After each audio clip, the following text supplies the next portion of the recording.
Welcome back to the Lights Out podcast, bedtime stories for boys and girls for when the lights go out. Good evening, boys and girls. Are you ready for bed? Are you all snuggled up and ready for another Lights Out bedtime story? Ada Marie said not a word till the day she turned 3. She bounced in her crib and looked all around, observing the world but not making a sound. She learned how to climb and made her big break, with a trail of chaos left in her wake. She ran through the day, chasing each sound and sight, and didn't slow down till she conked out at night. Her parents were frazzled but tried not to freak, as Ada grew bigger and still did not speak.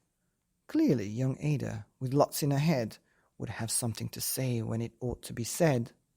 That's just what happened when Ada turned 3. She tore through the house on a fact-finding spree and climbed up the clock just as high as she could. Her parents yelled, "Stop!" as all parents should. Ada's chin quivered, but she did not cry. She took a deep breath and simply asked, "Why? Why does it tick, and why does it tock? Why don't we call it a granddaughter clock? Why are there pointy things stuck on a rose? Why are there hairs up inside of your nose?" She started with why, and then what, how, and when. By bedtime she'd come back to why once again. She drifted to sleep as her dazed parents smiled at curious thoughts of their curious child who wanted to know what the world was about. They kissed her and whispered, "You'll figure it out." Her parents kept up with their high-flying kid, whose questions and chaos both grew as she did. Even Miss Greer found her hands were quite full when young Ada's chaos wreaked havoc at school. But this much was clear about Miss Ada Twist: she had all the traits of a great scientist. Ada was busy that first day of spring, testing the sounds that made mockingbirds sing, when a horrible stench whacked her right in the nose, a pungent aroma that curled up her toes. "Zawing!" said Ada, which got her to thinking, what's the source of this terrible stinking? How does a nose know that there's something to smell? And does it still stink if there's no nose to tell?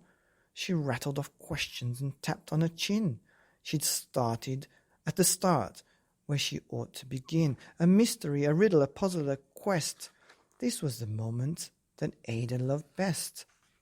Ada did research to learn all she could of smelling and smells both stinky and good. One hypothesis Ada thought could be true: the terrible stink came from Dad's cabbage stew.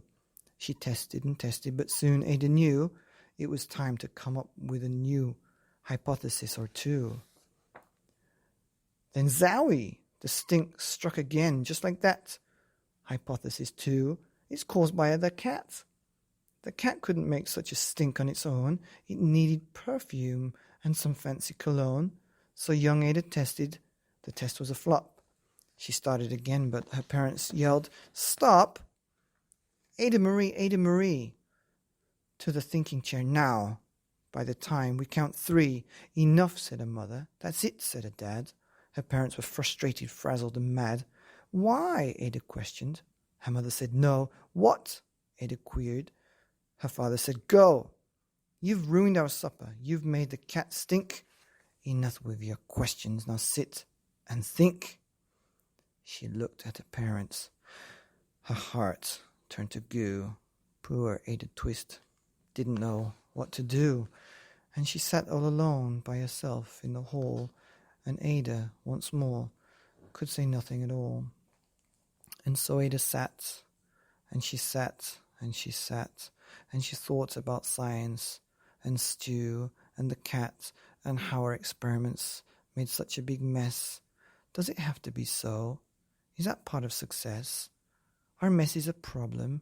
And while she was thinking, what was the source of that terrible stinking? Ada Marie did what scientists do. She asked a small question, and then she asked 2. And each of those led her to 3 questions more, and some of those questions resulted in 4. And as Ada got thinking, she really dug in. She scribbled. her questions and tapped on her chin. She started with why, and then what, how, and when. At the end of the hall, she searched why. Once again, her parents calmed down, and they came back to talk.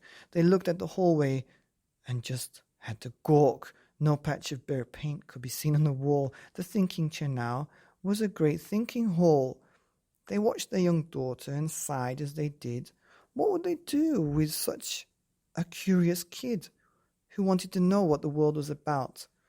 They smiled and they whispered, "We'll figure it out." And that's what they did, because that's what you do. When your kid has a passion and a heart that is true, they remade their world.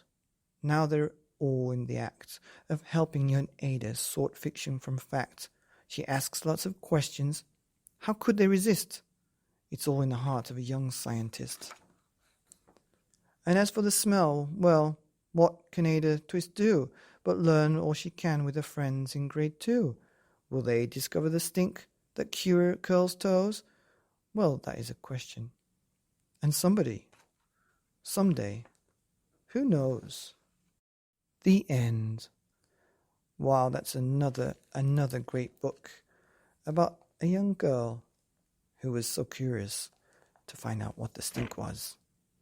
And she was a real scientist. Awesome book called Ada Twist Scientist. Good night, my little scientists. See you tomorrow on another episode of the Lights Out Podcast, bedtime stories for little boys and girls like you.